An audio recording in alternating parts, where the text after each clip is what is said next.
Hai, halo. Kali ini saya mau cerita hal yang sangat saya sesalkan pada diri saya sendiri selama saya menjadi edukator asuransi jiwa ya. Begini, saya sudah join di industri asuransi jiwa ini sudah 1 tahunan ya. Dan full time sudah 3 bulanan. Di minggu-minggu terakhir ini saya mendapatkan kabar yang kurang baik untuk saya dengar, di mana ada beberapa teman saya yang saya kenal baik dan dekat mengalami sakit yang masuk kategori sakit kritis sampai harus dibedah di bagian kepalanya karena dicurigai ada gumpalan di kepalanya dan otomatis tidak bisa bekerja lagi dan tidak berpenghasilan lagi. Padahal dia adalah seorang kepala keluarga yang memang sangat diperlukan jadi tulang punggung bagi keluarganya. Nah, selain itu juga ada teman juga yang lain yang memang sudah dipanggil Tuhan ya, meninggal dunia. Dan yang lainnya terkena kanker, sakit kanker. Kenapa hal-hal tadi begitu membuat saya merasa menyesal sekali dan merasa saya ini tidak bermanfaat buat teman-teman saya tadi dan keluarganya. Padahal saya kenal baik, kenal dekat bahkan, sangat dekat bahkan. Di profesi ini seharusnya saya menjadi orang yang paling tidak saya bisa membantu mengurangi beban secara keuangan ya. Beban keuangan dari teman-teman saya yang mengalami musibah risiko tadi. Kenapa? Karena memang itulah tugas saya, itulah bidang saya.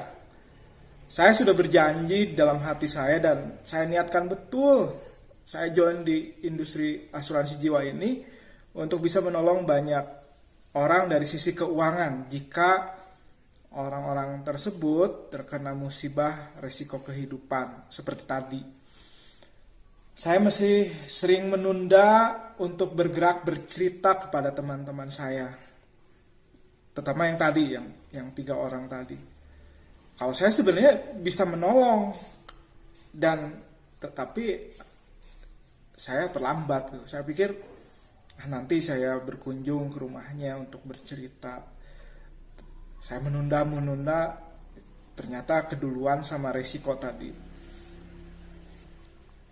Berkaca pada pengalaman tadi, saya nggak mau lagi kecolongan untuk menunda bercerita kepada teman-teman semua yang menonton video ini ya, bahwa kita sebenarnya bisa paling tidak ya mengurangi kerugian secara keuangan atas resiko yang menimpa kita. Kita yang seharusnya bisa tetap bekerja produktif ya dan berpenghasilan buat keluarga tentunya akan tetap dijamin penghasilannya tetap ada buat keluarga walaupun resiko seperti tadi kanker misalkan terus meninggal dunia terus harus ada operasi pembedahan kepala, itu penghasilannya yang otomatis berhenti itu bisa diganti sama perusahaan asuransi karena saya punya solusinya. Dan disitulah pekerjaan saya sebenarnya, memberitahu ke teman-teman. Jika teman-teman belum tahu, di asuransi jiwa itu ada yang namanya pengganti penghasilan untuk orang-orang yang terkena sakit kritis. Dimana kalau kena sakit kritis itu biasanya selain butuh biaya yang besar dalam pengobatan sampai pemulihan ya, orang tersebut biasanya tidak bisa bekerja lagi kan, harus operasi. Bahkan kalau pembedahan kepala itu otomatis diam gitu, nggak bisa bekerja karena memang harus lebih fokus ke pengobatan. Nah, selama tidak bekerja dan dalam masa pengobatan tersebut sampai pemulihan, ada sejumlah uang yang dibayar atau ditransfer dari perusahaan asuransi nih, dari perusahaan saya nih. Misalkan teman-teman beli asuransi sakit kritis di sini dalam hal ini ya, terus ada terkena sakit kritis seperti tadi, misalkan terkena jantung, kanker, atau gagal ginjal, stroke misalkan. itu akan ada sejumlah uang pengganti penghasilan, karena memang pasti di situ banyak orang yang kalau terkena sakit kritis tuh stop bekerja dan stop berpenghasilan. Nah, disitulah peran asuransi sakit kritis. Jadi mengganti penghasilan yang memang akhirnya berhenti karena harus pengobatan dan pemulihan. Diganti penghasilannya, jadi tetap tenang keluarga. Digantinya pun nggak sedikit bertahap, enggak, tapi sekaligus. Misalkan belinya 100 juta, 100 jutanya langsung transfer, dan saat itu juga bisa digunakan buat biaya hidup misalkan, atau membantu biaya pengobatan kalau kurang. Dan